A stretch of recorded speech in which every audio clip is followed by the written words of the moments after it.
Hello students, हम लोग कर रहे हैं फोटोसिंथेसिस एंड इसमें हमने in the previous lecture scientist के बारे में डिस्कस कर लिया था। अभी हम आगे फोटोसिंथेसिस की बात करेंगे। इसमें क्या रॉ मटेरियल चाहिए थे। यहाँ पे जो हमने रिएक्शन किया था उसमें हम लोग समझ गए थे कि कार्बन डाइऑक्साइड वाटर, सनलाइट और क्लोरोफिल ये इसके प्री रिक्विजिट्स होते हैं।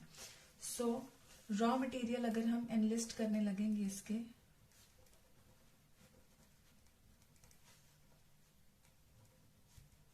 जैसे मैं नोट्स तैयार कर रही हूँ ना, यहाँ पे मैं इसीलिए प्रेजेंट कर रही हूँ आपको कि आप भी नोट्स इस तरीके से तैयार कर लें। ये क्विकली लर्न करने के लिए आपके लिए कन्वीनियंट हो जाएगा। तो रॉ मटेरियल्स यहाँ पे जो आते हैं वो है वाटर, कार्बन डाइऑक्साइड, सनलाइट और पिगमेंट्स, जिनमें कि जैसे हम यहाँ पे कह रहे हैं क्लोरोफिल। एक्चुअली कुछ दूसरे, अगर जनरल फोटोसिंथेसिस की बात की जाए तो क्लोरोफिल के अलावा भी कुछ पिगमेंट्स होती हैं।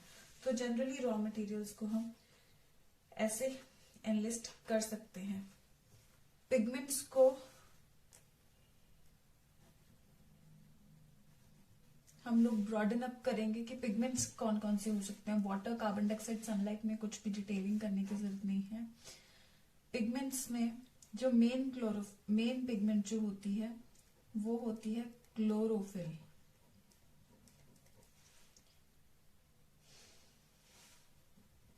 इसको CHL से भी हम लोग रिप्रेजेंट कर देते हैं। और ये जो क्लोरोफिल्स होती हैं ये होती हैं A, B, C, D और E टाइप की। इसके अलावा बैक्टीरियो क्लोरोफिल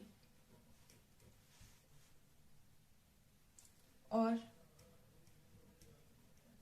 बैक्टीरियो विरिडिन नाम की पिगमेंट्स भी होती हैं। लेकिन ये बैक्टीरियो क्लोरोफिल और बैक्टीरियो विरिडिन जो पिगमेंट्स होती हैं, they are present only in bacteria if bacteria are photosynthetic.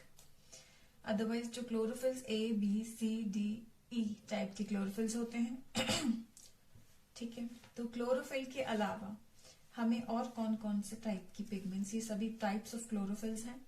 इनके अलावा हमें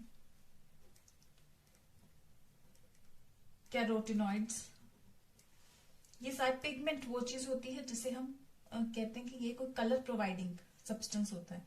तो ये ग्रीन कलर प्रोवाइड करता है बेसिकली, हमें पता है। कैरोटिनॉइड्स जैसे कि कैरेट के कलर होते हैं, है ना, कैरेट का कलर होता है ना रेडिश, तो वो भी कैरोटिनॉइड का दिया गया है। तो ये दूसरे कलर्स की बात कर रहे हैं यहाँ पे। इसके अलावा फाइकोबिलेंस, ये सभी तरह के अलग अलग तरह के पिगमेंट्स यहाँ पे होते हैं। हम लोगों को क्लोरोफिल A और B सबसे ज्यादा इंपॉर्टेंट है हमारे लिए। ये पिगमेंट्स के नाम सबके आपको पता होने चाहिए, ठीक है। अगर आप ज्यादा डिटेल में करना चाहें तो मैंने इन योर मॉड्यूल पेज नंबर 3 पे मैंने यहाँ पे चार्ट इंसर्ट किया हुआ है। इस चार्ट में भी आप लोग इजीली देख सकते हैं। मैंने सारी डिटेल्स अभी पिगमेंट्स की और वो क्या कलर प्रोवाइड करती हैं और किन ऑर्गेनिजम्स में वो पाई जाती हैं, ये सब का टेबल मैंने यहाँ पे इंसर्ट किया हुआ है। ये भी आप कर सकते हैं, ठीक है। यहाँ पे जो क्लोरोफिल का स्ट्रक्चर की अगर हम बात करेंगे, इस पे हम लोग ध्यान से देखेंगे। ये जो मैग्नीशियम है इसके साथ चारों तरफ रिंग्स अटैच्ड हैं। ये रिंग्स भी आपस में अटैच्ड हैं। ये पोर्शन क्लोरोफिल का, इसे हम हेड कहते हैं और इसे टेल कहते हैं, ठीक है। हम लोग को ये स्ट्रक्चर डिटेल में नहीं करने की जरूरत है, कोई टेंशन लेने वाली बात इसमें नहीं है। जस्ट हमें ये पता होना चाहिए इसमें एक हेड, परफायरिन हेड और एक फाइटल टेल होती है। We will come to this, ठीक है। लेकिन ज्यादा मैं आपको थोड़ा एक रफ स्ट्रक्चर बता के इसका स्ट्रक्चर समझाऊंगी। लेकिन एक बार यहां से आप लोग देखना चाहें तो इसको आइडेंटिफाई आप जरूर कर लीजिएगा।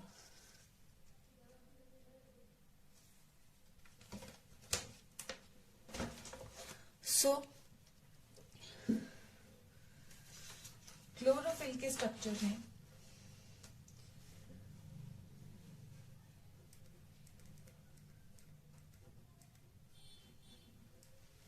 बेसिकली एक होता है हेड, जिसे हम कहते हैं पोरफायरिन हेड, जो मैंने अभी आपको दिखाया, आपके मॉड्यूल में भी है, आप देख सकते हैं आपके मॉड्यूल में पेज नंबर 2 पे ये है, फोटोसिंथेसिस के मॉड्यूल में। क्लोरोफिल के हेड को हम बोलते हैं पोरफायरिन हेड, और इसमें टेल होती है जिसे फाइटोल टेल बोला जाता है। फाइटोल टेल चेन जो होती है ये नियरली 20 कार्बन्स की चेन होती है, 20 कार्बन्स की ये चेन बनी होती है। ठीक है, अगर इसके स्ट्रक्चर को आप ध्यान से ऑब्जर्व करना चाहें तो इसमें आप लोग देखेंगे, क्लोरोफिल में जनरल क्लोरोफिल की बात करें अगर, तो बीच में मैग्नीशियम होता है, और ये मैग्नीशियम चारों तरफ से एक एक नाइट्रोजन से अटैच्ड है। ये हर एक नाइट्रोजन एक 5 कार्बन रिंग का, एक 5 मेंबर्ड रिंग का हिस्सा है, यानी कि एक पेंटागनल रिंग का हम कह सकते हैं कि ये हिस्सा है। पेंटागनल रिंग का ये हिस्सा बन के आता है हर नाइट्रोजन।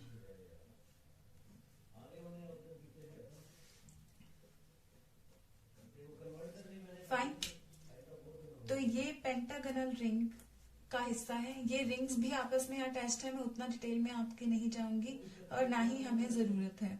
आप यहाँ पे देखेंगे कि ये वाली जो रिंग है, इन रिंग्स के नंबर अगर हम देखें, this is ring number 1, this is ring number 2, this is ring number 3, this is ring number 4। यहाँ पे जो रिंग नंबर 3 है इसके साथ ही अटैच्ड होती है एक और रिंग, इसके साथ ही अटैच्ड होती है एक और रिंग। ये रिंग को हम लोग रिंग नंबर 5 बोलते हैं। ये भी एक पेंटागनल रिंग ही होती है। दो these rings are attached and all, we are not going into that detail. Fine. अब ये वाली जो रिंग नंबर 2 है, यहाँ पे आप देखेंगे इसके मैग्नीशियम सेंटर में 1 2 3 4 5 रिंग्स यहाँ पे आ रही हैं। ये सारा हेड पोर्शन ही है, ठीक है। इसका यहाँ पे ये वाली सेकेंड रिंग का जो थर्ड कार्बन है, सेकेंड रिंग का जो थर्ड कार्बन है, दिस कार्बन, इसके साथ में there is R group attached. यहाँ पे आर ग्रुप, यहाँ पे हम इसको आर बोल रहे हैं। ये आर अलग अलग होगा, थोड़ा आप ब्रॉडन करके, जब आप ड्रॉ करेंगे थोड़ा ब्रॉडन करके जगह दे लीजिएगा यहाँ पे, कि इस थर्ड कार्बन पे 1 2 3 आएगा ये, और 4 यहाँ पे थर्ड कार्बन पे आर ग्रुप है। और ये वेरी करता है डिफरेंट टाइप के क्लोरोफिल्स में, बेसिक में ये चीज सब में रहती है। और इधर से बाकी जो टेल की ये हेड पोर्शन, ये इतना हो गया, ठीक है, जिसे हम कह रहे हैं पोरफायरिन हेड, पोरफायरिन हेड, ठीक है। इस चीज को अगर आप ऑब्जर्व करना चाहें मॉड्यूल में, तो मैं थोड़ा सिंपल करके आपको समझाना चाह रही थी इसीलिए। अदरवाइज जैसे ये मैग्नीशियम के साथ सेकेंड रिंग अटैच्ड है, सेकेंड रिंग के 1 2 थर्ड कार्बन के साथ यहाँ पे CH3 अटैच्ड है। ये आर ग्रुप होता है जो वेरिएबल होता है। जैसे यहाँ पे ये CH3 होगा क्लोरोफिल ए में, और जैसे यहाँ पे बता रखा है कि CHO होगा क्लोरोफिल बी में, तो ये आर ग्रुप है जो वेरी करेगा, ठीक है। आप लोग यहाँ पे एक्चुअली बिल्कुल ही ये नहीं, जैसे कि इस रिंग को आप कुछ ऐसे ड्रॉ कीजिएगा, जैसे ये नाइट्रोजन है यहाँ पे, तो इसके साथ यूं आर ग्रुप इस तरीके से अटैच कीजिएगा। फाइन, तो यहाँ पे क्योंकि जगह नहीं बची थी तो मैंने थोड़ा सर्कल किया है ताकि आपको ध्यान में रहे कि कौन से कार्बन के साथ है। सो मैं थोड़ा वो कर गई, मिस्टेक कर गई यहाँ पे। और अगर टेल की बात की जाए तो टेल यहाँ पे कहाँ अटैच्ड होती है? टेल यहाँ पे इस पर्टिकुलर कार्बन पे यहाँ पे अटैच्ड होगी, और ये 20 कार्बन्स की चेन होगी।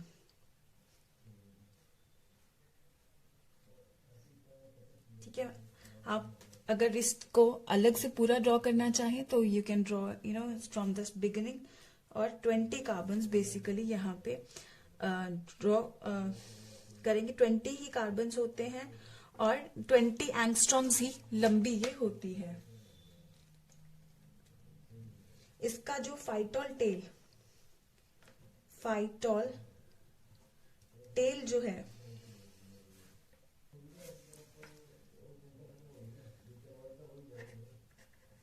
इस टेल का फॉर्मूला, क्योंकि 20 कार्बन्स है तो इस टेल का फॉर्मूला आ जाता है C20H39, और यानी कि 20 कार्बन्स की तो है ही है, प्लस इसका जो लेंथ है वो भी 20 एंगस्ट्रॉम्स इसका लेंथ होता है, और हेड का जो लेंथ होता है पोरफायरिन हेड का, वो लेंथ होता है 15 एंगस्ट्रॉम्स।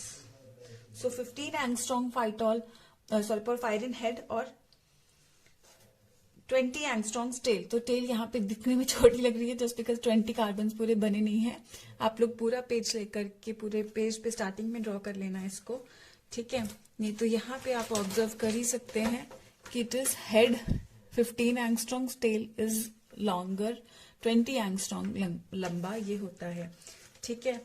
तो एंगस्ट्रॉम्स बहुत माइक्रोस्कोपिक होते, बहुत छोटे होते हैं, लेकिन हम लोग को जस्ट रिलेटिव लेंथ क्रिएट करना है, वो भी अगर आप चाहें तो। लेकिन ये रफ सा स्ट्रक्चर इसका जरूर ड्रॉ कर लेना, और इसमें वेरिएबल आर आता है। आई will give you time for drawing it, fine.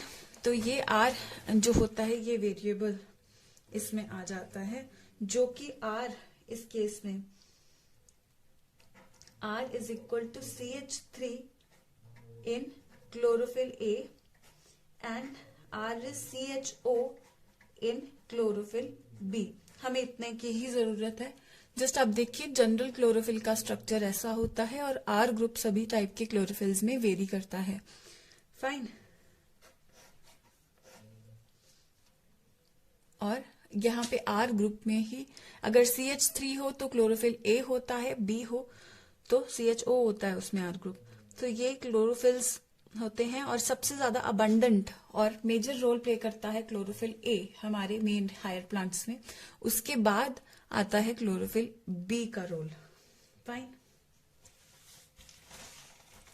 अगर हम इसी आइडिया के बाद हम लोग एक टैबुलर फॉर्म में जो हमारे दो मेन क्लोरोफिल्स हैं इनके डिफरेंसेस थोड़े से डिस्कस कर लें।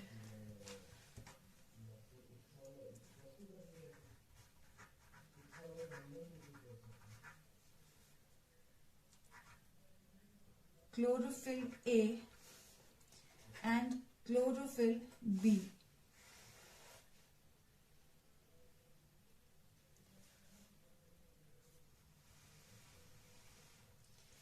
So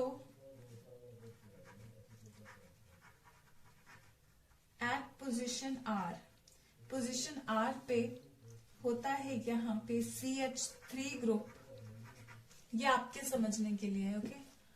सो यहाँ पे at position R in chlorophyll B we have CHO group।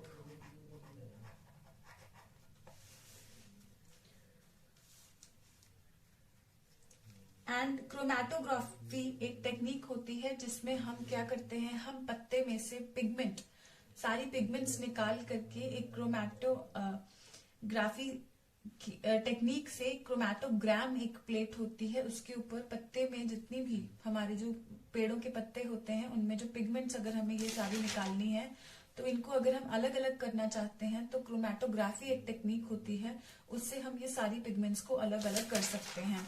Chromatogram machine में भी इनको हम अलग कर सकते हैं, ठीक है।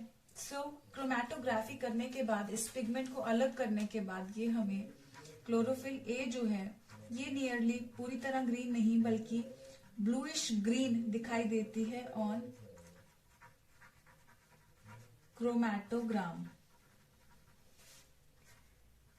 क्रोमैटोग्राम में दिखेगी after following the technique of chromatography. ये आपकी प्रैक्टिकल बुक्स में ये इस टेक्निक का मेंशन होता है, लेकिन हम लोग को इसकी डिटेल में कंपटीशन के लिए जाने की जरूरत नहीं है।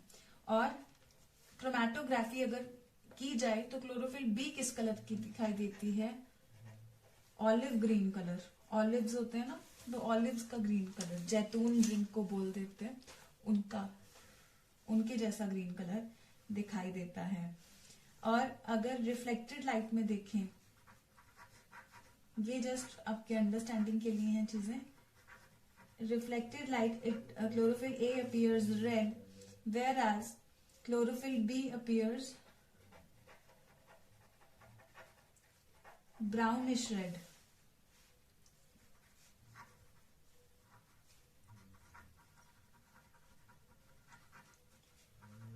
In transmitted light, chlorophyll A appears green, whereas B appears yellowish green. ज्यादा नहीं टेंशन लेने की जरूरत इन चीजों की, बस ये क्रोमेटोग्राफी वगैरह कर लेना, लेकिन इसको नॉलेज में जरूर रखना। फाइन।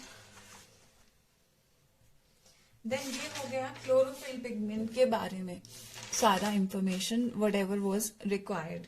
अब इसके अलावा हम लोगों ने जो पिगमेंट सेकंड पे बात की, वो हमने ज्यादा नहीं, अभी हम बैक्टीरियो क्लोरोफिल ये पे जाने की जरूरत है नहीं, क्योंकि मेनली तो हायर प्लांट्स के बारे में है, फोटोसिंथेसिस इन हायर प्लांट्स है, तो ज्यादा नहीं करेंगे हम लोग।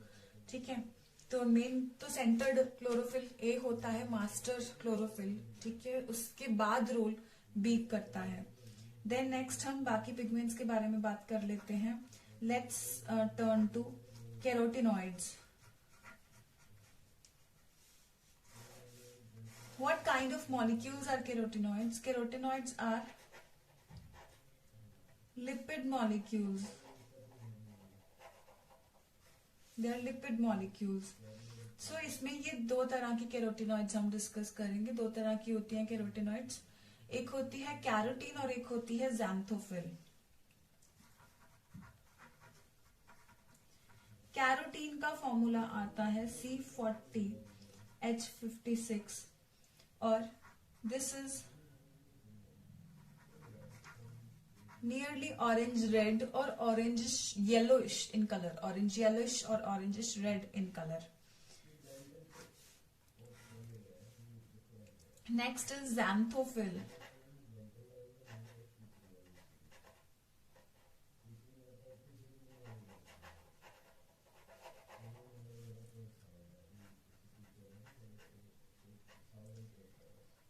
C40H56O2 इसका फॉर्मूला है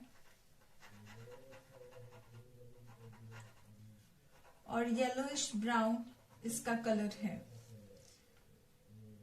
ज़ैंथोफिल्स मल्टीपल तरह की पिगमेंट्स होती हैं, जैसे कि इनके कुछ नाम हैं फ्यूकोजैंथिन, ल्यूटीन। नियरली येलोइश ब्राउन आती है, ल्यूटीन येलो ज्यादा होती है, ल्यूटीन इसलिए इसका नाम है। ठीक है, ये थोड़े ब्राउनिश में आती है फ्यूकोजैंथिन और ल्यूटीन हल्के येलोइश में आती है। तो ये carotenoids are kind of lipids and these pigments. Then ये कैरोटीन और ज़ैंथोफिल्स, ये दो कैटेगरीज इसमें आती हैं और इनकी भी कलर्स आप देख सकते हैं। ठीक है, तो कैरेट में ज्यादा ये होता है, थोड़ा इसको ऑरेंज रेड कलर प्रोवाइड करने के लिए। So this is about carotenoids. Let's talk about phycobilins, the third category now.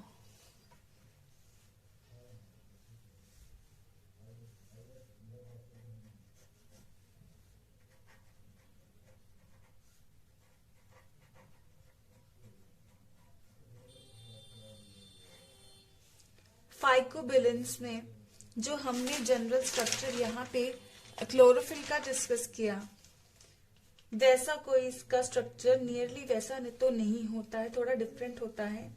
ये फाइकोबिलेंस सबसे पहले तो मिलते कहाँ पे हैं, ये जो ब्लू ग्रीन एल्गे या साइनोबैक्टीरिया होते हैं उनमें ये होता है। माइंड इट, आपको याद हो ब्लू ग्रीन एल्गे या साइनोबैक्टीरिया मोनेरन्स होते हैं। ठीक है, तो इसलिए हम इनकी ज्यादा डिटेल यहाँ पे नहीं करेंगे, क्योंकि ये मोनेरा में होते हैं फाइकोबिलेंस। फाइकोबिलेंस में अगर इनके स्ट्रक्चर की बात करें, so there is no magnesium in the structure.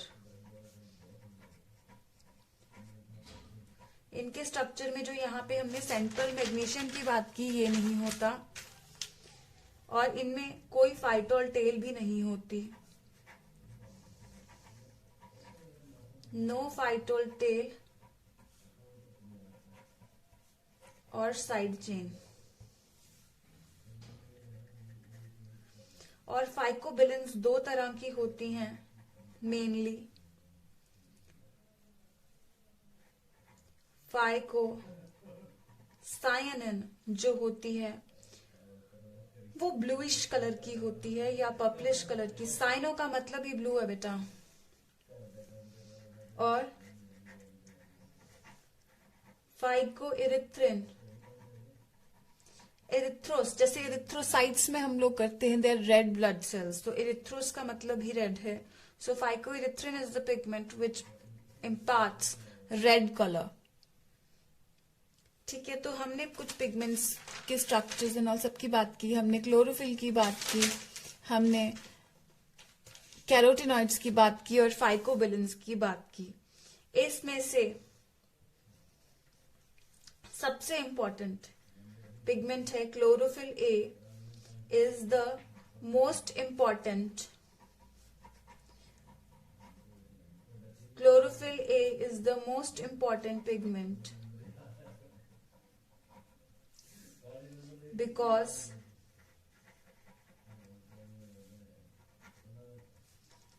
it acts as reaction center chlorophyll।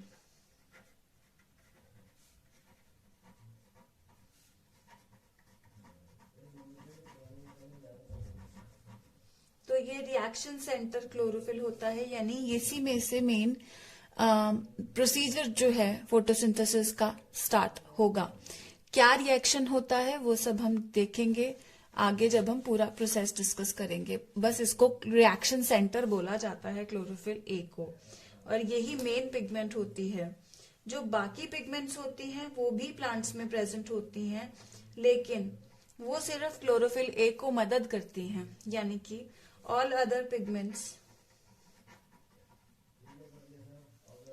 are accessory pigments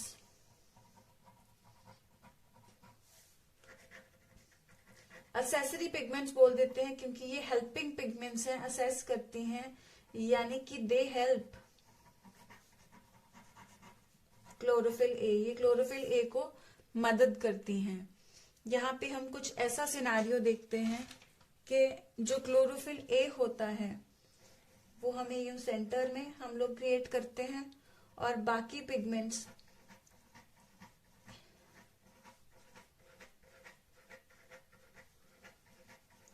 इसको सराउंड कर रही होती हैं। एक्चुअली सनलाइट से जब फोटोन यहाँ पे फॉल करता है, अगर क्लोरोफिल ए पे फॉल करता है डायरेक्टली, ये 2 इलेक्ट्रॉन्स यहाँ से रिलीज करेगा।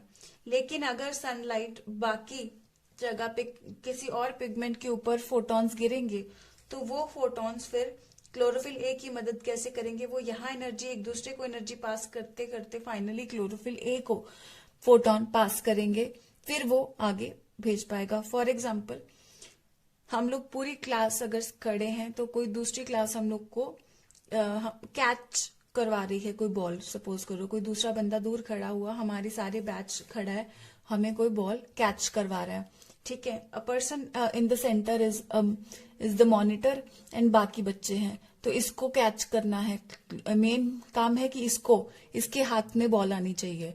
तो या तो हो सकता है वो बंदा कैच कराए डायरेक्टली इसके पास आ जाए, लेकिन ये क्या करता है, क्योंकि कैच करना इसको जरूरी है, तो ये बाकी कुछ बंदे अपने आसपास खड़े कर लेता है अपनी क्लास वाले, और ताकि अगर उनके पास बॉल बाय चांस उनके एरिया में बॉल गिरे तो ये बंदे उस बॉल को कैच करके इसको पास कर देंगे।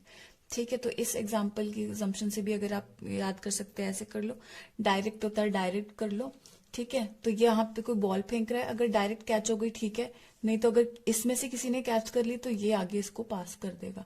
तो वो बॉल क्या है यहाँ पे, फोटॉन्स ऑफ लाइट, फोटॉन्स करते हैं ना फिजिक्स में, तो वो photons of light, packets of light जो होते हैं, जो सनलाइट से आ रहे हैं, या तो डायरेक्टली इधर या यूं एग्जैगरेट करके इसके पास जाते जाएंगे।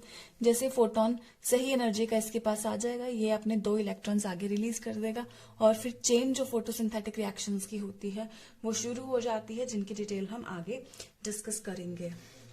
सो ये पूरा का पूरा फोटो सिस्टम बन जाता है, जिसमें से कि क्लोरोफिल ए जो है वो रिएक्शन सेंटर का काम करता है। तो यहां से हमने अभी तक शुरू किया है, ठीक है। तो अभी हमने पिगमेंट्स की बात की है सारी। सो मैं आपको नियरली 5 मिनट्स दे देती हूँ to note down everything over here, ठीक है। Just I will give you first 5 minutes for noting down this, but remember यहाँ पे 20 कार्बन आप ड्रॉ करेंगे, ठीक है। 20 कार्बन का चेन ड्रॉ करेंगे। बेशक आप अपने समझने के लिए कर रहे हैं, इसको फ्रेश पेज पे ड्रॉ करेंगे। I am giving you first 5 minutes for this particular thing. If if you need more you can just pause, because ये डायग्राम जरूर बेशक आप अंडरस्टैंडिंग के लिए बना रहे हो, बट आपको टाइम लगेगा, आई अंडरस्टैंड, ठीक है। इतना सुनना आपके लिए जरूरी था, तभी आपको समझ आता है। अभी नोट करवाती हूँ मैं आपको, फिर हम आगे चलते हैं। फाइन, जस्ट उसको नोट डाउन करेंगे पहले।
Okay, I hope you have noted this. यहाँ पे 20 कार्बन्स यू ड्रॉन एंड यहाँ पे ये चीज नोट करो, ये सारा ही कंटेंट नोट कर लेना। इसके लिए मैं ऑल टुगेदर ही आपको टाइम दे देती हूँ, ठीक है? टोटली टाइम दे देती हूँ आपको सारे कंटेंट के लिए।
Okay, hope you have noted about the pigments. Now I'm going to start the next topic, which is site of photosynthesis. Photosynthesis green sites में होती है, ये आप सभी जानते हैं. पत्तों में बेसिकली हम लोग कह देते हैं, लेकिन पत्ते में भी एग्जैक्टली कहाँ पे?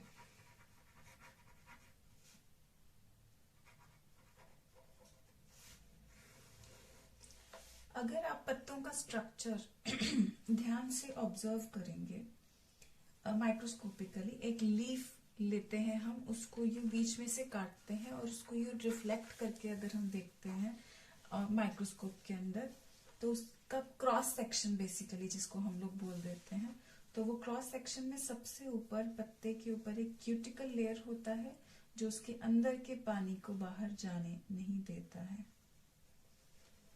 मतलब थोड़ा सा बचा के रखता है, कहने का मतलब है उसको रिटेन करने में मदद करता है. ऊपर वाली साइड पे होता है क्यूटिकल.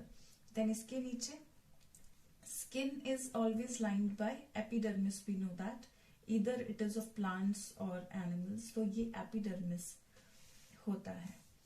ठीक है. सिमिलरली लोअर में क्यूटिकल लाइनिंग लोअर सरफेस में पत्ते के नहीं होती है, वहां पे डायरेक्टली एपिडर्मिस होता है. लोअर सरफेस में, ये हम नॉर्मल डाइकॉट लीफ की बात कर रहे हैं, लोअर सरफेस में this epidermis is interrupted at points by minute spaces where there are guard cells also, where there are the guard cells. Fine. So ये एपिडर्मिस है. एपिडर्मिस में से कुछ गार्ड सेल्स होते हैं जो जिनमें से बीच में आप देखोगे तो कुछ स्पेस है जो स्टोमेटा होता है फोटोसिंथेसिस के लिए. ये आपने कर रखा है स्टडी, है ना. 9th में भी आपने ये चीज किया है कि यहाँ पे गार्ड सेल्स फोटोसिंथेसिस के लिए होते हैं. डाइकॉट लीफ के लोअर सरफेस पे ये ज्यादा रहते हैं. ठीक है. अपर में या तो एब्सेंट होते हैं या बहुत रिड्यूस्ड होते हैं. तो ये एपिडर्मिस हो गया. यहाँ के एपिडर्मिस की मॉडिफिकेशन में स्टोमेटा आ गए जो इसको फोटोसिंथेसिस में भी मदद करेंगे. अब जो बीच का स्ट्रक्चर है, जो बीच का स्ट्रक्चर है, व्हाट इज दिस? सबसे ऊपर क्यूटिकल, देन ये अपर एपिडर्मिस,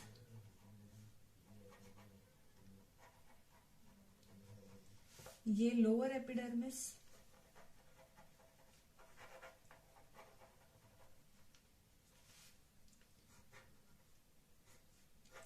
स्टोमेटा. और यहाँ पे बीच का हिस्सा, जितने भी सेल्स बीच में आएंगे एपिडर्मिस के, उनको मेसोफिल सेल्स बोलते हैं. और इनमें कैसे कैसे टाइप के सेल्स होते हैं?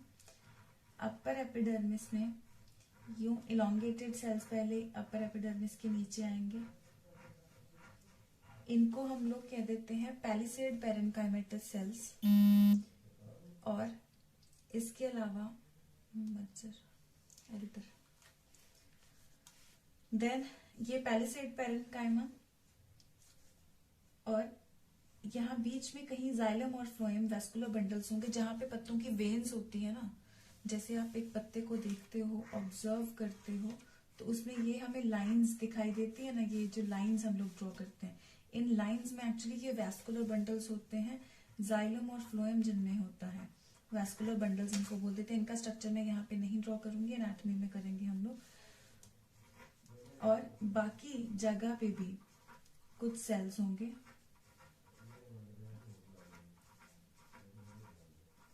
ये सेल्स आप पैलिसेड पैरेन्काइमा वाले जो सेल्स हैं,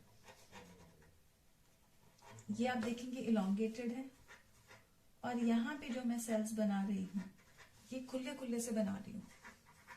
इनको हम लोग स्पंजी पैरेन्काइमा कहते हैं. दोनों ही पैरेन्काइमेटस सेल्स.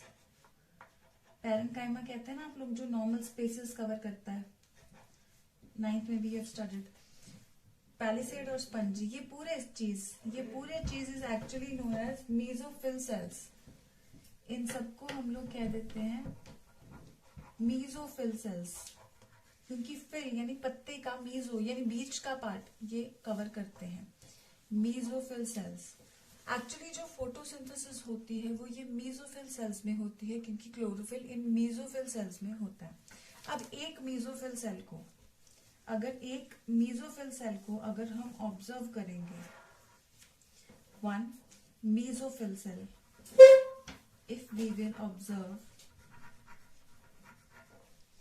सो इस मेसोफिल सेल्स में जैसे नॉर्मल पत्तों के जो सेल्स होते हैं यानी प्लांट सेल्स जो होते हैं, उनमें एक बड़ा सारा वैक्यूल होता है,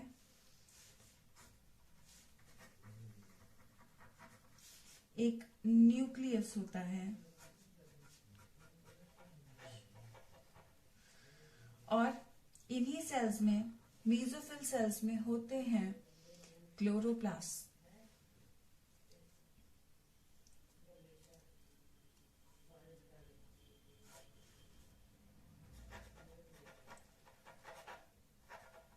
ठीक है, इन्हीं क्लोरोप्लास्ट में हमें पिगमेंट्स, ग्रीन पिगमेंट्स जो है वो देखने को मिलेंगी, यानी क्लोरोफिल हमें देखने को मिलेगी जो फोटोसिंथेसिस में मदद करती है।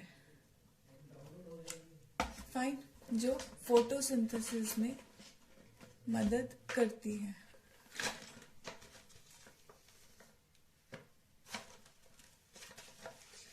सो इस चीज को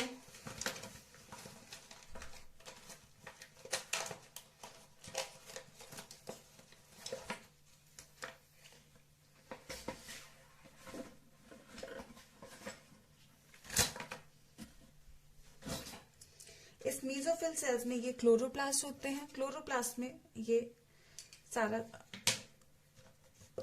होता है फोटोसिंथेसिस। क्लोरोप्लास्ट में बेसिकली कहाँ पे, क्लोरोप्लास्ट के स्ट्रक्चर्स हमने सेल चैप्टर में स्टडी किया हुआ है, उसको फिर से मैं ग्रॉसली आपको स्टडी करवाऊंगी।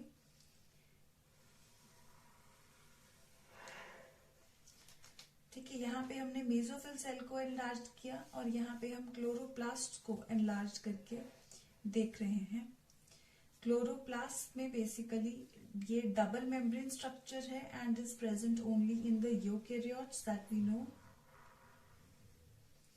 इसके अंदर होते हैं थैलेकॉइड्स जो कि इस तरीके के स्ट्रक्चर्स होते हैं। थैलेकॉइड्स जिनको मैंने आपको उसमें सिक्के जैसे में रिलेट करवाया था, और सिक्कों का ये ढेर जो होता है इसको हम बोल देते हैं, ये एक पोर्शन जो है इसको हम लोग बोलते हैं थैलेकॉइड, और अगर ये पूरा ढेर आप देखना चाहो इसको हम लोग बोलेंगे ग्रैनम। सिक्कों का जो ढेर है इसको हम लोग बोलेंगे ग्रैनम। ठीक है, तो granum. Then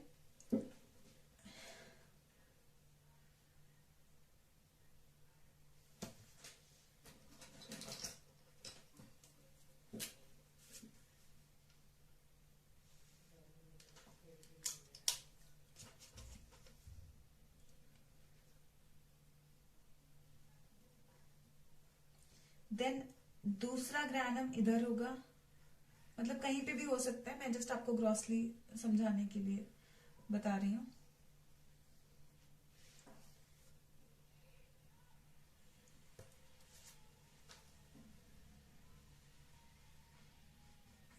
then another granum we are drawing over here, और ये क्लोरोप्लास्ट प्लास्टिड्स होते हैं एक तरीके के, जिनमें अपना डीएनए जो होता है, इनमें अपना डीएनए होता है।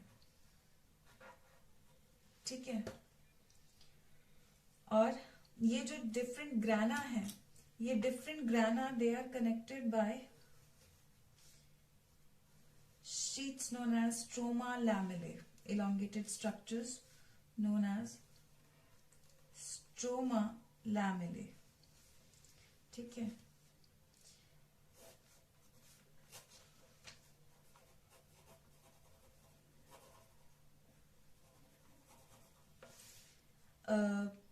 क्योंकि ये वाला जो पोर्शन है इसका सारा, ठीक है, जहां पे ये स्ट्रक्चर्स नहीं है, ये पोर्शन इज स्ट्रोमा, और ये शीट स्ट्रोमा में होती है, तो that is why stroma लैमेले।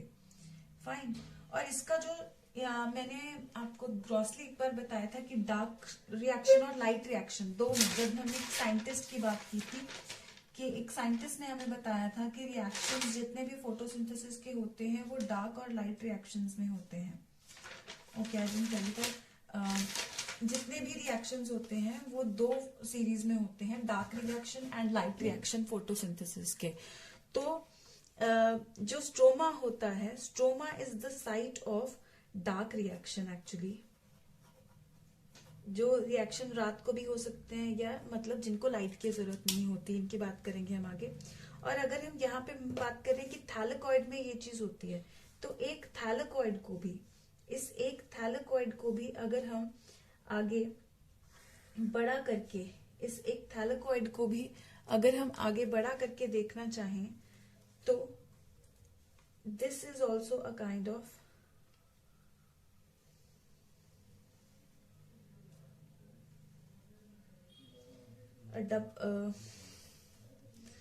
I will just draw it again.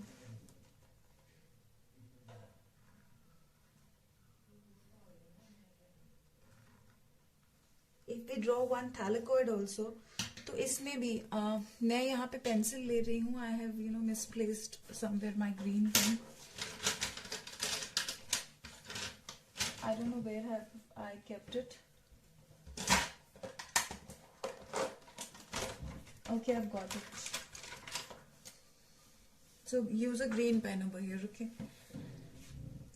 तो यहाँ पे जो थैलेकॉइड होता है ये भी कुछ इस तरीके का स्ट्रक्चर होता है, और इसमें भी ये ग्रीन पिगमेंट जो होती है ये यहाँ पे हम लोग दिखा सकते हैं. क्या है?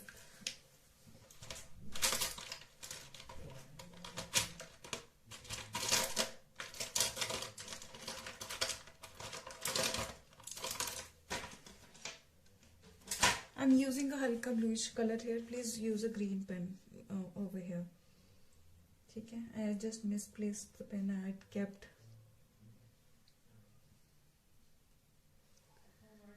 So यहाँ पे ये इस ग्रीन में हम लोग जो दिखाना चाह रहे हैं वो क्लोरोफिल दिखाना चाह रहे हैं. वो हम क्लोरोफिल दिखाना चाह रहे हैं फॉर फोटोसिंथेसिस जो रिस्पॉन्सिबल होगा. और इस थैलेकॉइड में actually this is the thylakoid actually is the site for light reaction. So thylakoid में लाइट रिएक्शन होता है. लाइट रिएक्शन के प्रोडक्ट्स फिर स्ट्रोमा में चले जाते हैं और फिर स्ट्रोमा में डार्क रिएक्शन होता है. फाइन. सो ये होता है site of photosynthesis. Mesophyll cells की पत्तों के अंदर बेसिकली कहाँ पे? मीजोफिल सेल्स के अंदर, मीजोफिल सेल के अंदर, क्लोरोप्लास्ट के अंदर, क्लोरोप्लास्ट के अंदर, थैलेकॉइड में लाइट रिएक्शन, स्ट्रोमा में डार्क रिएक्शन. ठीक है. इसको जो लाइट रिएक्शन इसका जो होता है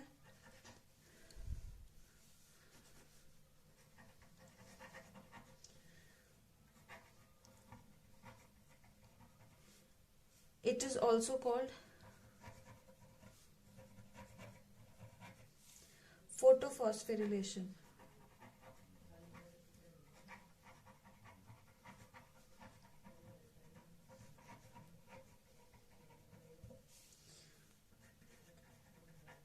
Dark reaction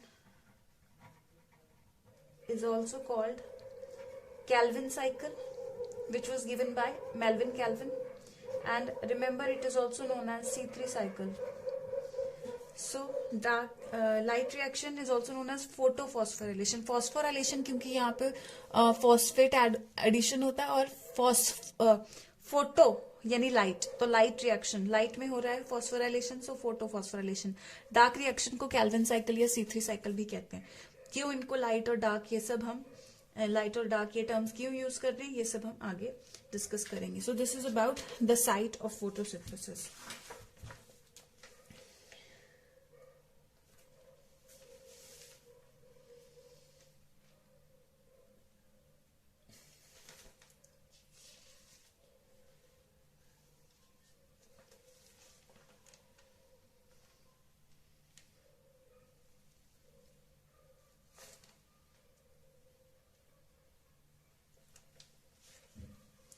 सो जो लाइट होती है एक्चुअली बेटा उसकी क्या चीज मैटर करती है इसमें फोटोसिंथेसिस में? लाइट की मैटर करती है क्वालिटी. Not quantity. क्वालिटी ज्यादा मैटर करती है।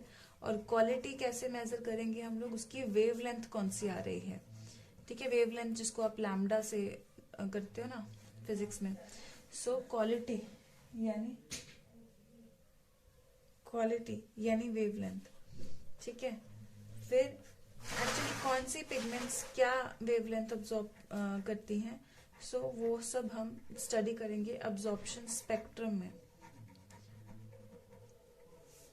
अब्सॉर्प्शन स्पेक्ट्रम अब्सॉर्प्शन स्पेक्ट्रम एक चार्ट बनाते हैं हम, which is obtained using spectrophotometer an instrument named spectrophotometer. ठीक है, an instrument named spectrophotometer use करके हम इनका अब आप क्या समझ रहे होगे इससे कि डिफरेंट डिफरेंट पिगमेंट्स की बात की है हमने, तो वो डिफरेंट पिगमेंट्स जो है अब्सॉर्ब करेंगी और उनसे हम चार्ट्स बना लेते हैं। उन चार्ट्स को स्पेक्ट्रम बोलते हैं और spectrophotometer is actually helping. So in your module you can see it on page number 4, this one. If you want to see the coloured version you can see in your textbooks. तो spectrum का, ठीक है, जो action spectrum, and I have drawn it this way. Action spectrum, chlorophyll A, B, carotenoids, phycobilins. I've used different colors for it, for the spectrum. Fine. I'll give you time for this also.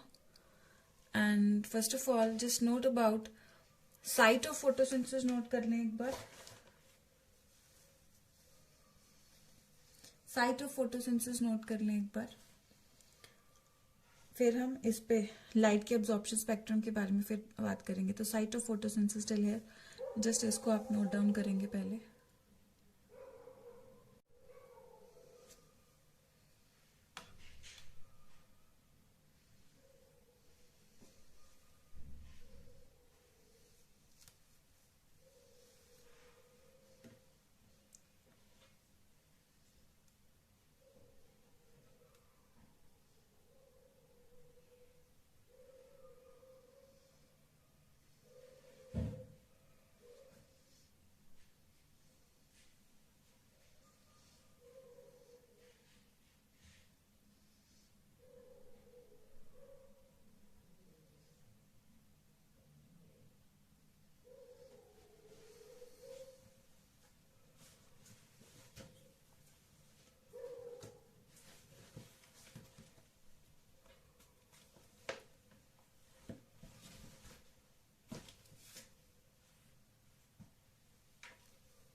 Okay, I hope you have noted about the site of photosynthesis and you have understood the site of photosynthesis.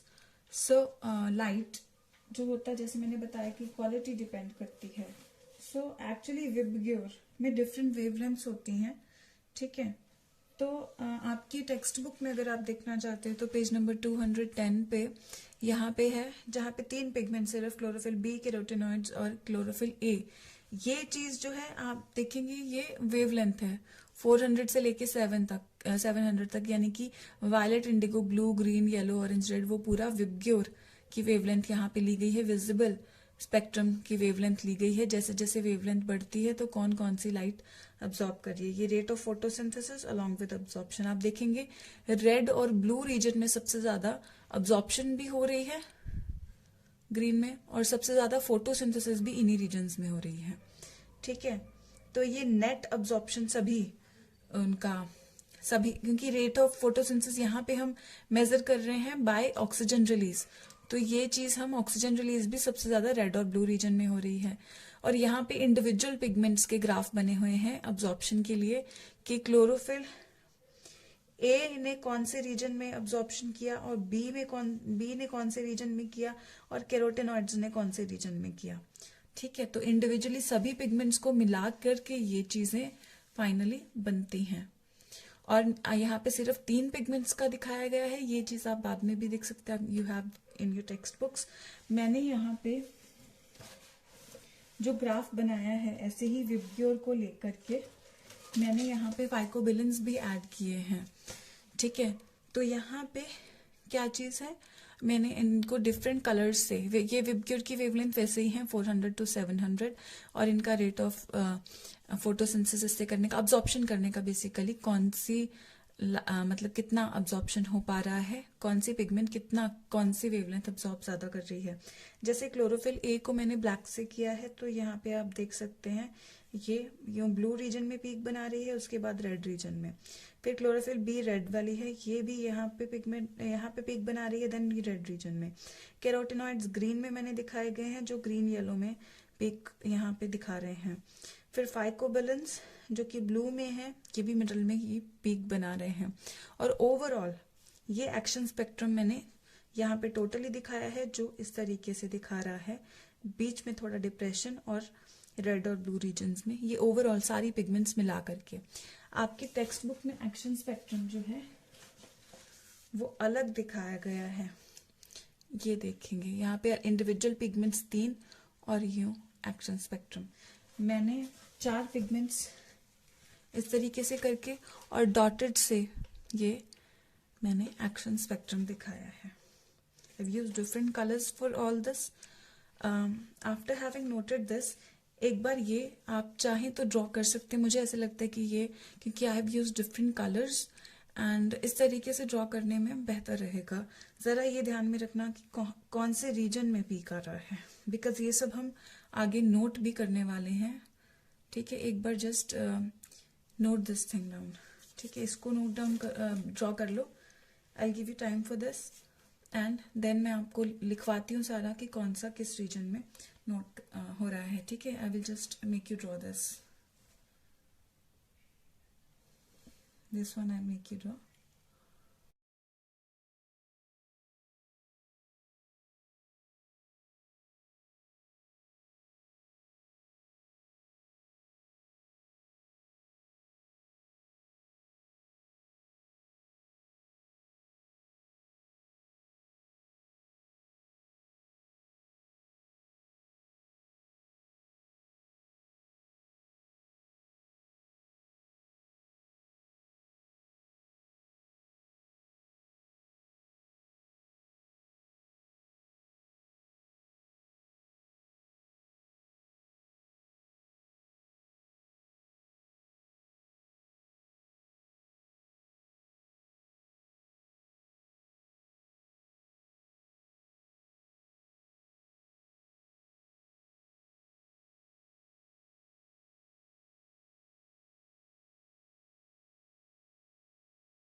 Okay, I hope you have drawn the action spectrum. ठीक है, तो ये diagram जहाँ पे भी आपने draw की, अगर नहीं ड्रॉ की है तो प्लीज पॉज करके वहां पे ही बैक करके ड्रॉ कर लो। ठीक है, ज्यादा भी वो करने की जरूरत नहीं होता तो बेशक बुक से कर लो। जो कंटेंट है एक्चुअली मेन बात है, जो हम लोग को लर्न करना है वो कौन से वेवलेंथ में, मतलब क्या चीज है, कौन सा पिगमेंट कौन सा वेवलेंथ अब्सॉर्ब करता है, वो हम अभी लिखने जा ही रहे हैं। ठीक है, तो मैं यहाँ पे उस डायग्राम में होता है कि पीक वगैरह बनना के लिए थोड़ा डिफिकल्ट हो जाता है सही एरिया में, तो थोड़ा टाइम लगेगा। तो उस एरिया वहां पे उसी लेक्चर के उस पार्ट में जाके पीछे 1 मिनट पीछे जाके भी आप कर सकते हैं उसको, अगर नहीं ड्रॉ किया है तो। ठीक है, तो मैं इस उम्मीद से कि आपने ड्रॉ कर लिया है तो आगे आपको लिखवा देती हूँ सारा। क्लोरोफिल ए, उसमें आप उसी डायग्राम में अगर आप देखेंगे, सो क्लोरोफिल ए जो है वो मैक्सिमम अब्जॉर्प्शन करता है ब्लू एंड रेड रीजन में। क्लोरोफिल बी करता है बेटा अब्जॉर्ब्स इन बिटवीन, और we can say closer to, in between कह लो या closer to blue green region and near red. ठीक है, ब्लू ग्रीन रीजन और नियर रेड रीजन में ये हमें ज्यादा अब्सॉर्ब करता हुआ दिखाई देता है। Carotenoids showed a graph where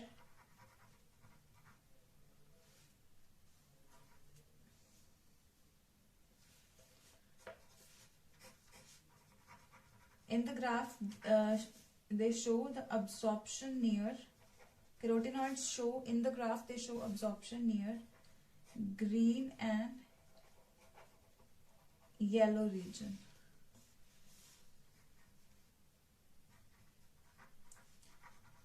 For chlorophyll A and B,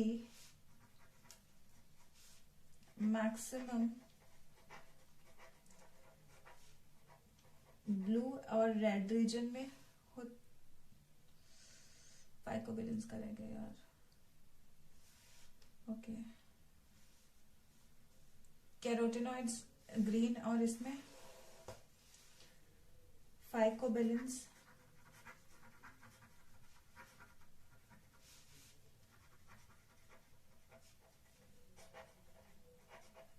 show a peak near, they also show a peak near green yellow region. So A और B दोनों में ही आप देखोगे तो ब्लू रेड रीजन में ज्यादा है, तो यहाँ पे हम ये अब्जॉर्प्शन कहाँ पे हो रही है। So for chlorophyll A and B अब जॉइंट हम नोट कर सकते हैं that maximum blue and red region में अब्जॉर्प्शन होती है। ठीक है, सो क्योंकि यहाँ पे मैक्सिमम अब्जॉर्प्शन हो रही है, maximum absorption in blue and red reason हो रही है, मैं BR से लिख रही हूँ, ब्लू एंड रेड रीजन हो रही है, तो यहीं पे मैक्सिमम फोटोसिंथेसिस भी हो रही है। ठीक है, इवन की बुक वाले ग्राफ में देखेंगे तो ऑक्सीजन भी सबसे ज्यादा यहीं से निकल रही है। सो मैक्सिमम फोटोसिंथेसिस हम कह सकते हैं यहाँ पे हो रही है, क्योंकि ऑक्सीजन एमिट ही इस रिएक्शन से ही होती है। ठीक है, सो मैक्सिमम अब्जॉर्प्शन यहाँ पे हो रही है, तो ऑब्वियसली मैक्सिमम फोटोसिंथेसिस भी यहाँ पे हो रही है।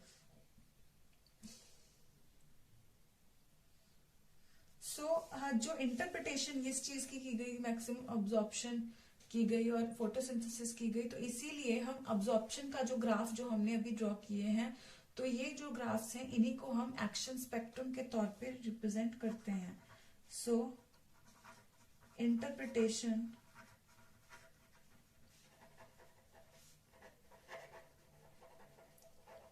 was represented as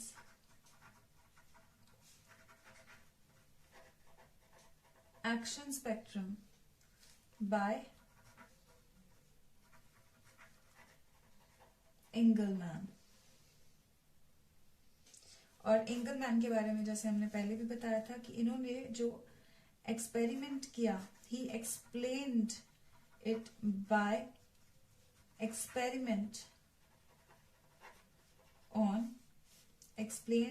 experimenting on green alga Cladophora.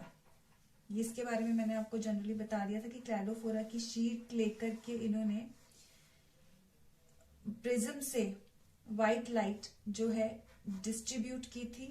इसमें डिफरेंट रीजन्स में violet, indigo, blue, green, yellow, orange, red regions में डिस्ट्रीब्यूट कर दी थी प्रिज्म से। और फिर ऑब्जर्व किया था कि जो बबल्स हैं वो ज्यादा इनको ब्लू रीजन में और रेड रीजन में दिखाई दे रहे थे। मोर ओवर एरोबिक बैक्टीरिया यहाँ पे ज्यादा इकट्ठे हो गए थे। सो ब्लू और रेड रीजन में मोर ऑक्सीजन थी, ठीक है, मोर ऑक्सीजन थी। सो मोर ऑक्सीजन यानी रेट ऑफ फोटोसिंथेसिस में पीएस मतलब फोटोसिंथेसिस लिख रही हूँ, आप पूरा लिखिएगा फोटोसिंथेसिस। सो इसीलिए हम इंटरप्रेट कर सकते हैं कि ग्रीन और रेड रीजन में मैक्सिमम फोटोसिंथेसिस हुई है, ठीक है। सो जो पीक हम लोगों को ग्राफ में मिलती है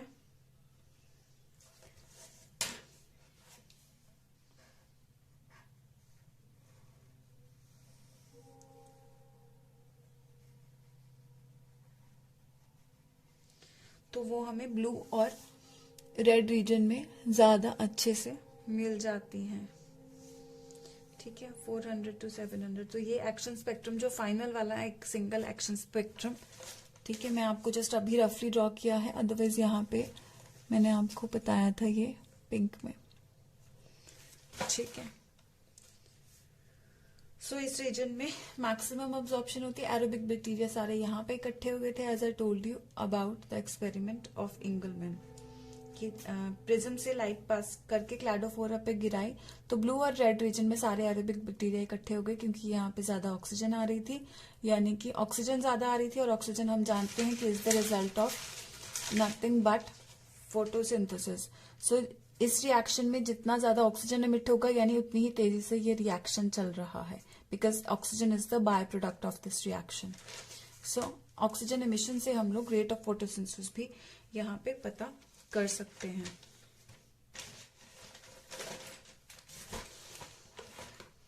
ठीक है। So these are the points that you have to note.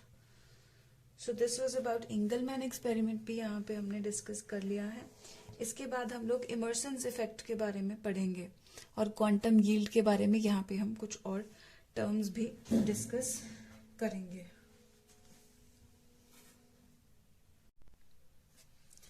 तो बच्चे जरा पॉज करके नोट कर लो आप इसको, ठीक है। ये तो आपने कर ही लिया था, यहाँ पे पॉज करके नोट कर लो इस चीज को। मैं आगे इमर्सन्स इफेक्ट आपको कराती हूँ। Just pause and note it please.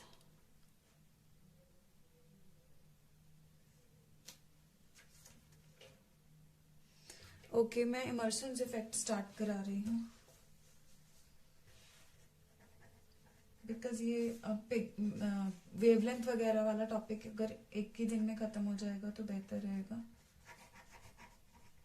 इमर्सन्स effect, Emerson's effect समझने से पहले जैसे हम ऑक्सीजन की बार बार बात कर रहे हैं तो पहले ऑक्सीजन रिलीज को समझ लेते हैं, विच इज क्वांटम यील्ड।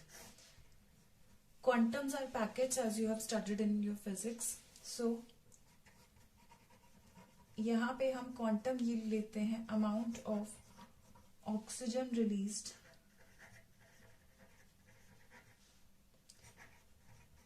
पर quantum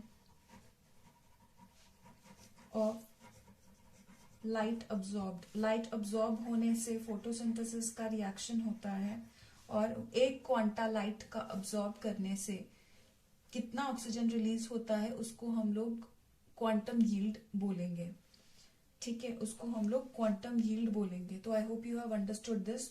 so rate of reaction is directly proportional to quantum yield. I hope you have understood, because oxygen जितना ज्यादा है यानी फोटोसिंथेसिस उतना ही ज्यादा हो रहा है। सो ग्राफ अगर देखें हम लोग, सो 400 से 700 तक बेसिकली, तो हम लोग क्या देखेंगे, if we are just noting 680 का पॉइंट एक अगर हम यहाँ पे लगा लें, सो स्टार्टिंग में rate of photosynthesis at 400 bluish colour में काफी अच्छा आता है, उसके बाद एक डिप देखने को मिलता है, देन हमें एक कॉन्स्टेंसी मिलती है, और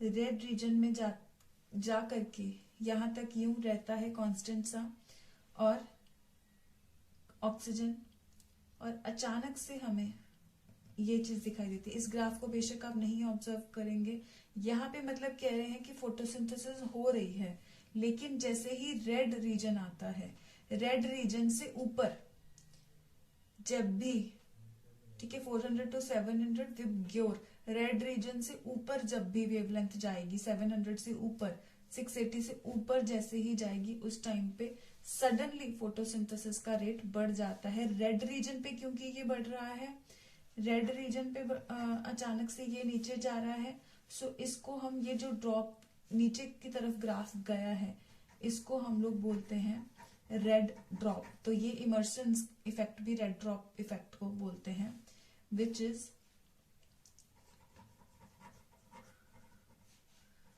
sudden decline in rate of photosynthesis after 680 nanometers, that is red region में, is known as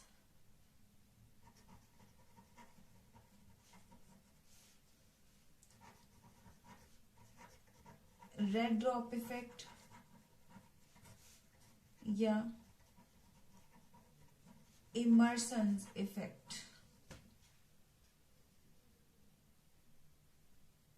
fine. So ये चीज अगर देखिए, वैसे इसको red drop effect, Emerson's effect जरूर बोल दिया जाता है, but mainly it is red drop effect. Emerson effect इसको मत बोलो, बिकॉज एक इमर्सन एनहांसमेंट इफेक्ट भी आता है, so just call it red drop effect for a while, just red drop effect.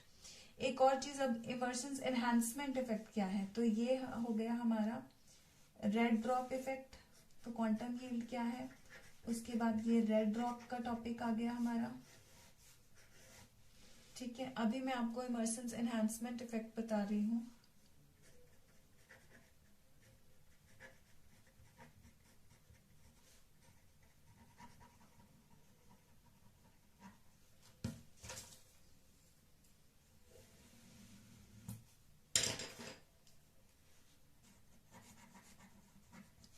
ये कैसे ऑब्जर्व हुआ, दे exposed Emerson and his team, they exposed the plants to shorter and longer wavelengths first and then simultaneously, यानी कि पहले अकेले अकेले इनको अकेली शॉर्टर वेवलेंथ पे देखा। शॉर्टर वेवलेंथ पे इन द सेंस, अगर आप देखोगे फोटोसिंथेसिस का रेट एट 700 नैनोमीटर्स, सो ये अगर यहाँ पे क्वांटम यील्ड मिला 10, ठीक है, this is quantum yield. Okay, photo अगर हम देखें एट 653 नैनोमीटर्स, उस टाइम पे उन्होंने 653 नैनोमीटर्स बोला था, ठीक है, अभी हम लोग ये मानते हैं 680 वगैरह, लेकिन उस टाइम पे उन्होंने ये बोला था ऑब्जर्वेशन के टाइम पे। तो इस टाइम पे क्वांटम यील्ड थी 72, सॉरी क्वांटम यील्ड थी इस टाइम पे 53, ठीक है, आई रिपीट 700 पहले एक पत्ते को सिंपल 700 नैनोमीटर्स अकेली लाइट से आर्टिफिशियली एक्सपोज किया और तो 10 क्वांटम यील्ड आता है पर क्वांटा ऑफ लाइट। एक क्वांटा 700 नैनोमीटर्स का अगर हम एक क्वांटम ऑफ लाइट उस पर थ्रो करेंगे तो 10 यूनिट्स क्वांटम यील्ड आती है ऑक्सीजन की। और फोटोसिंथेसिस अगर हम 653 नैनोमीटर्स यानी रेड लाइट पे उस पे करेंगे तो नियरली 53 यूनिट्स क्वांटम यील्ड आती है। तो ये सेपरेटली जो क्वांटम यील्ड आई, सो सेपरेटली अलग अलग separately got this quantum yield. ये क्वांटम यील्ड जो थी ये सेपरेटली मिली थी अगर सिर्फ 700 नैनोमीटर से एक्सपोज करने पे और 653 पे। तो अभी इन दोनों को अगर आप टोटल करोगे 10 + 53 इट विल गिव 63। तो हम अगर सोचो 700 और 653 एक साथ अगर इस पे हम थ्रो करें तो हमें क्या मिलेगा, हमें आप लोगों को लगेगा कि दोनों जो भी सिस्टम इस टाइम इन्वॉल्व है या इस टाइम इन्वॉल्व है एक साथ काम करेंगे तो हम लोगों को 63 क्वांटम मिलना चाहिए, लेकिन ऐसा नहीं हुआ। अगर दोनों ही वेवलेंथ एक साथ की गई तो वो काफी ज्यादा मिला, उनको उस टाइम पे 72 यूनिट्स क्वांटम यील्ड मिला। तो 10 + 53 63 से 72 9 यूनिट्स ज्यादा है, काफी ज्यादा है। It is more than the addition of these two. ठीक है, तो यही इमर्सन का एनहांसमेंट इफेक्ट था कि अगर अलग अलग वेवलेंथ ये 700 नैनोमीटर्स पे इतना फोटोसिंथेसिस अगर कर रहा है, 653 पे इतना यील्ड दे रहा है, सो दोनों को अगर टोटल दोनों नैनोमीटर्स को एक साथ करेंगे तो वो ऐसे नहीं है कि इनका एडिशन आएगा बल्कि उससे ज्यादा आएगा। उस टाइम पे इसका कारण समझ नहीं आया था, लेकिन ये इमर्सन का कहना था कि अगर दोनों वेवलेंथ्स एक साथ लगेंगी सो फोटोसिंथेसिस एनहांस हो जाती है यानी इंप्रूव हो जाती है। So this was known as Emerson's enhancement effect. So they exposed to the wavelengths individually first and then simultaneously, and it was observed that when both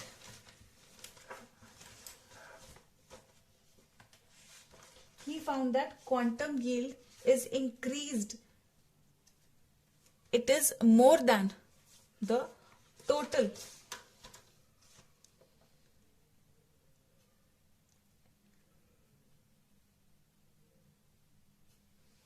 more than the total of the individual. So this increase, ठीक है, यहाँ पे अगर हम देखें तो 72 is more than 10 + 53, much more than it। 72 quantum yield जो एक साथ टुगेदर लगाने पे आए, ये सेपरेटली था, ये जब एक साथ, ठीक है, एक साथ दोनों लगाई गई, सो ये जो बढ़ के आया है this is known as Emerson's enhancement effect. कि अगर अलग अलग वेवलेंथ लगाते हैं तो इतना और इतना आया 10 और 53 रिस्पेक्टिवली, अगर दोनों एक साथ एक्सपोज करते हैं तो उन दोनों के टोटल से भी ज्यादा बढ़ के वो परफॉर्म कर पाता है। So this is known as Emerson's enhancement effect. Actually आज के टाइम पे, उस टाइम पे रीजन समझ नहीं आए तो उस टाइम पे इमर्सन ने सिंपल बोल दिया था कि अलग अलग आएगा, लेकिन आज के टाइम पे हम लोग कि थोड़ा ज्यादा आएगा अगर दोनों इकट्ठे एक्सपोज करेंगे। लेकिन आज के टाइम पे हम जानते हैं कि एक्चुअली यहाँ पे 2 फोटो सिस्टम्स हमारे पास अवेलेबल हैं जो रिएक्शन में पार्टिसिपेट करते हैं, फोटोसिंथेटिक रिएक्शन में। एक 700 नैनोमीटर्स की लाइट अब्सॉर्ब करता है, उस टाइम पे इन्होंने 653 बोला था, लेकिन आज हम जानते हैं कि एक 700 पे अब्सॉर्ब करता है और दूसरा 680 पे अब्सॉर्ब करता है। और इन दोनों के ऑल्दो अलग चेन्स में भी अलग रिएक्शंस भी होते हैं, लेकिन टुगेदर ये दोनों कनेक्टेड भी हैं, साइक्लिक चेन्स एक प्रॉपर कनेक्टेड भी हैं ये दोनों, जिस वजह से ये ज्यादा अच्छे से परफॉर्म कर पाते हैं। सो कंक्लूजन इन्होंने इमर्सन ने भी ये कंक्लूड कर लिया था। सो कंक्लूजन इस चीज का क्या था, that there are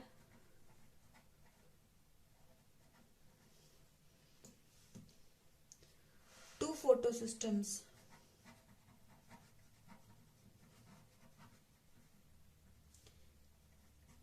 photo system 1, आप फुल फॉर्म लिखेंगे, ठीक है, फोटो सिस्टम 2, बिकॉज फोटोसिंथेसिस कभी कभी हमने शॉर्ट में ऐसे लिख दिया है, ठीक है। So photo system 1 and photo system 2, जो फोटो सिस्टम 1 है वो अब्सॉर्ब करता है 700 नैनोमीटर्स, और फोटो सिस्टम 2 है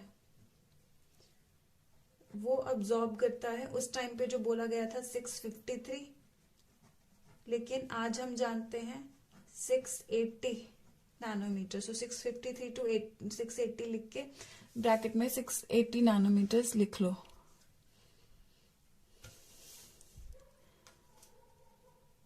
ठीक है। सो ये हो गया इमर्शंस एंड ये रेड ड्रॉप इफेक्ट जो इन्होंने दिया था, और ये इमर्शंस एनहांसमेंट इफेक्ट। इन साइंटिस्ट के बारे में हमने इंगलमैन और इनके बारे में बात की थी स्टार्टिंग में, अभी हम इनके कंसेप्ट्स भी समझ गए हैं। I repeat, red drop effect में क्या है, जो भी फोटोसिंथेसिस हो रही है इमीडिएटली रेड वेवलेंथ पे जाके इमीडिएटली ड्रॉप कर जाती है। आपको ये कुछ भी ऑब्जर्व करने की जरूरत नहीं, सिंपल जो भी जाती है रेड पे जाके इमीडिएटली ये ड्रॉप कर जाती है। बस इतना ही देखना है, रेड पे ड्रॉप करना, रेड ड्रॉप इफेक्ट। रेड के बाद इमीडिएटली जब वेवलेंथ बढ़ती है रेड से ज्यादा तो वो फोटोसिंथेसिस का रेट कम हो जाता है। देन इमर्शंस एनहांसमेंट इफेक्ट क्या है कि एक फोटो सिस्टम, आज की डेट हम कैसे समझ सकते हैं कि फोटो सिस्टम 1 काम करेगा इस पे तो इतना क्वांटम यील्ड देगा जब वो अकेला काम करेगा। जब 653 नैनोमीटर सिर्फ लाइट मिलेगी तो सिर्फ फोटो सिस्टम 2 काम करेगा और वो इतना क्वांटम यील्ड देगा। लेकिन अगर दोनों जुड़ जाते हैं तो एक्चुअली एक अलग चेन होता है जिसको हम नॉन साइक्लिक फोटोफॉस्फोराइलेशन बोलते हैं, जिसमें फोटो सिस्टम 1 और 2 एक साथ मिलके काम करते हैं। उस टाइम पे फिर ये टोटल रेट ऑफ रिएक्शन से भी ज्यादा अच्छा फोटोसिंथेसिस का प्रोडक्टिविटी आ जाता है, तो ज्यादा आ जाता है टोटल से, तो इमर्शंस एनहांसमेंट इफेक्ट इसको हम लोग बोलते हैं।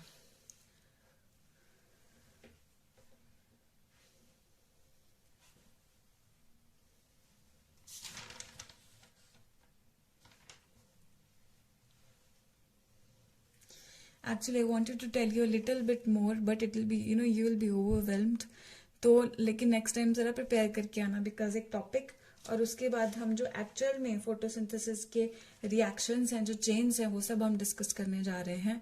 तो आज मैं बिल्कुल आपको ओवरवेलम नहीं करना चाहती हूँ इस चीज से, सो मैं यहीं पे लेक्चर एंड कर रही हूँ। तो एक क्वांटोसोम समझेंगे और क्वांटोसोम समझते ही हमें उसमें जाना पड़ेगा, सो थोड़ा मेंटली प्रिपेयर होके आना, बिकॉज उसमें क्वांटोसोम्स पढ़ेंगे, क्वांटोसोम्स को लर्न करेंगे और फिर हम रिएक्शंस को भी डिस्कस करेंगे। फाइन। सो आज का लेक्चर मैं यहाँ पे एंड करती हूँ। That's all with this lecture. इसको पॉज करके नोट कर लो अच्छे से, ठीक है। सो उसके बाद बेशक बार बार सुनो। अगर आप 15 मिनट पीछे जाके सुनोगे तो आपको ये टॉपिक भी दोबारा मिल जाएगा, ठीक है। So that's all with this lecture. All the best.